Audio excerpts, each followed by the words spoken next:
Look who's back. Headlining. UMAR with IFL TV Mtk Global in Liverpool, as I said, Rocky Field and headlines on Friday night. I'm not going to attempt to pronounce your opponent's name. Do you want to give it a go?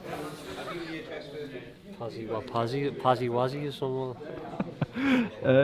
I think highlight of that presser was when he said he's been knocking out blokes in the canteen in Tanzania. Yeah, I mean, I've looked a bit up on YouTube and that's what they look like and like a thing, but you know, we're going to say arenas because I don't think he was, so it's like a, I don't know, like a canteen. But yeah, I mean, he had some good fights and that. When he's obviously his defeat he's been out of Tanzania, whatever it's called, and so, but he's got a good record. The record comes and as it goes, wins, got ambition. So I'm looking forward to it. When you fought for a world title against Zoiga and defending the world title against Canelo, obviously two huge fights. How do you motivate yourself for this kind of fight, Rock?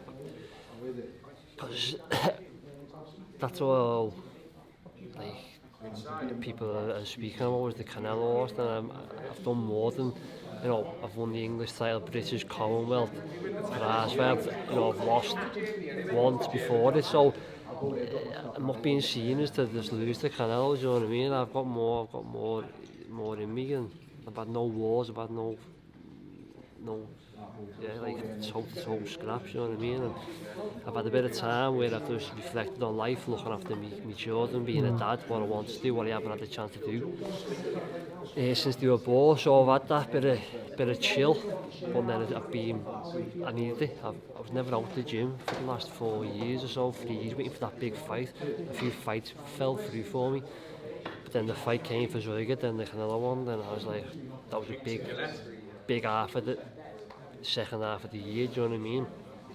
And then once obviously the fight was over, I just relaxed with the kids, with my babies, you know, enjoy being a dad, and then it was time to, there's more left in me to keep going, so I'm very motivated. You know, I got a good couple of offers, obviously, to fight on the Golovkin card and stuff like that back in Madison Square Garden, but I just wanted to just chill, as I said, just relax, chill, and do what was best for me and right in my body. So I got back into the gym. Mtk come with the plan, give me a 2-fight plan, then a big fight, and that's where I am at. And yeah, so I'm motivated.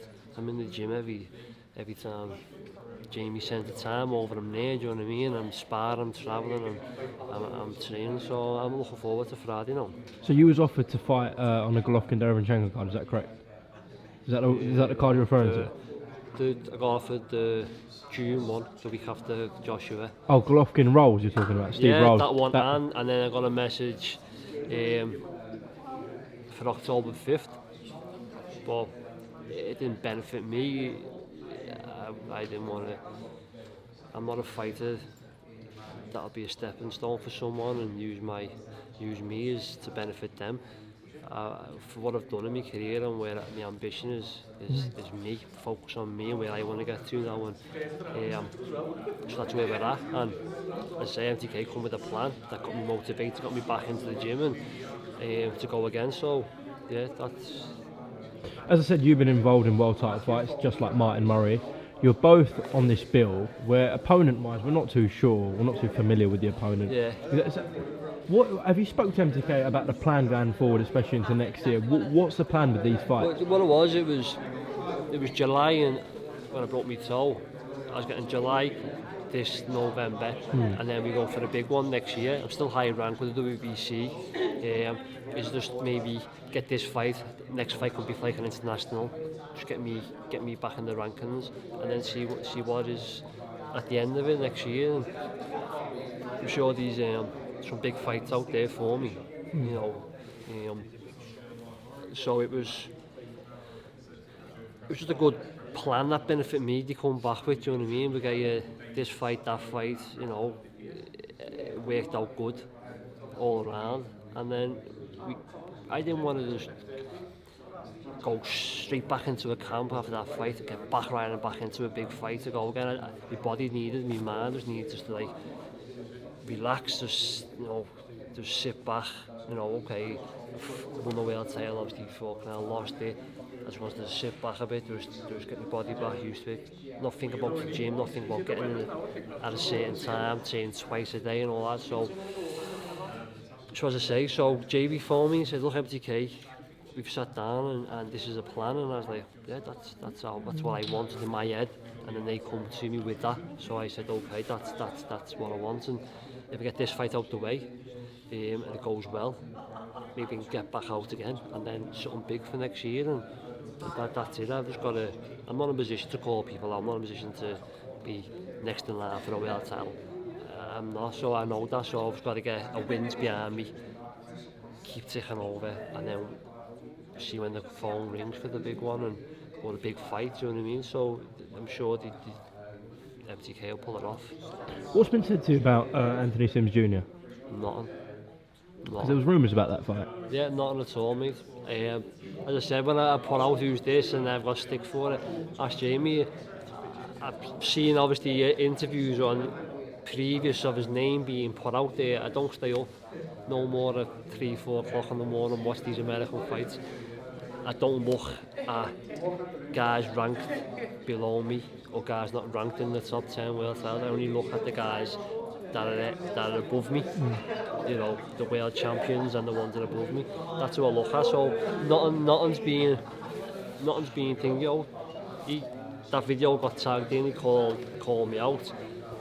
No one's come to me with anything. No one's come with do you want to fight him for this, for that, when, there, nothing. That fight doesn't make sense for you though, does it? Because he's well behind you in where he's at in his career. Very good talent, obviously. But yeah, that's it. And as I say, I haven't seen that stoppage because he obviously got tagged in. That was it. As I say, yeah. As I said before, I'm not in boxing just for a guy prospect coming up to fight me. And he's a good kid. What I've seen, do you know what I mean? His record. So I'm not in boxing for that. As you say, there's nothing there for me to fight this kid. If you tell me someone above me in the top 5 who's ahead of me, then that's where I start looking, do you know what I mean? So, yeah, unless, I don't know, unless they put something on the line and something big, but as I say, he's not on my radar. I'm not a stepping stone for no fighters.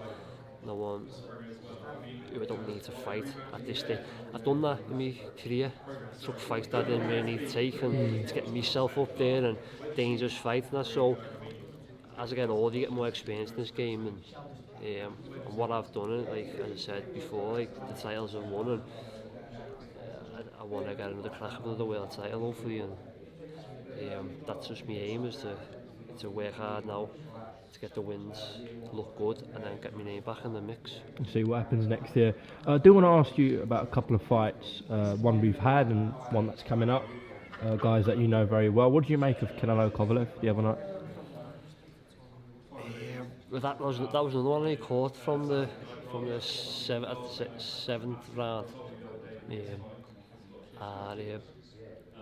But when I was looking through Twitter, like, while I was watching, people that were saying Kovalev was... Majority of people have Kovalev up. Yeah. So it's like, then what I seen, from the 6th or 7th onwards was Canelo pressing it, putting the pressure on, making him work when Kovalev didn't want to work. I don't think Kovalev's shots were like pound them. They wouldn't have any impact. They were landing on his gloves, his forearm, basically. Yeah, and as I say, and he can take them. I caught Canelo in the 2nd round with some good shots, and he just shook it off and come at me. And it's a fucking long way, let's have it. So, he's just experienced. He can take a punch. Canelo experienced. He's not trained at the weight. He's putting these claws in for the fighters, and yeah, he's just experienced. He's a solid fighter, all around, complete fighter. So he knows when to step it up, and I think from the 6th round onwards, what I seen, he was cutting the ring, make sure you're moving, and he's just there cutting it off. So I seen that was coming. I thought he would get him out of here, and he did. So yeah, they looked well doing it. 4-weight world champion now. So, Some people kind of have their opinion on whether he's a full-weight world champion. Yeah. Do you still get that on Twitter? Yeah. Well, people think it's me. Do you know what I mean? I stood in Jamie in the ring when I won Zwiga, and the guy on the MC went, and the new WBA champion of the world. That'll do me. Do you know what I mean? So, regardless, but when guys, some of the guys are from different weights have fought for it, they've said them. It's not me. Yeah. It's what they put in. What he said at the end of the fight was that, and I'll take that. And then for Canelo to ring up MTK, ring me saying he wants to fight Rocky for his world title. Now he's going round with it with a set cap 4-time world champion. He is now to some, do you know what I mean? So, but I wasn't, and now he's won. He is a 4-weight, but I wasn't. So I'm not bothered. I'm not really bothered. How it panned out is, as I said, the MC and Jane said the world champion WA, and I'll take that. Just want to get your take on a fight we've got coming up in Liverpool between Callum Smith and John Ryder, two guys you know very well.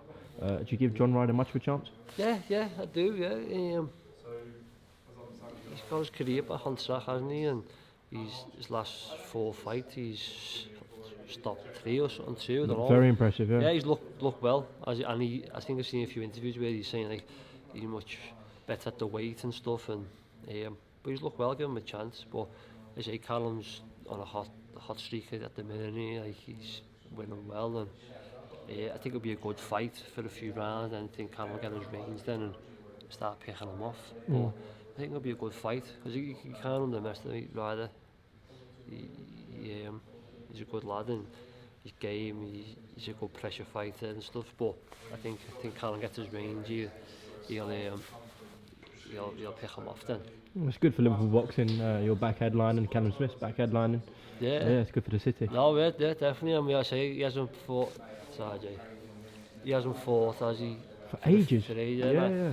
I think it's the same when I boxed Brophy in 2017 for the British. So yeah, it's good. Yeah, you know. Obviously, he's defending as a world champion. I'm back on the brink of trying to fight for one. So. Week apart, I think it's a week apart. Yeah, next Saturday. Yeah, but be good, yeah. I'm not there. I'm going to the MTK show in Dubai. I'm going to go there, but tough life. No, yeah. But Jack Cattle's on, and he's Jamie, on that yeah. Yeah, so of course.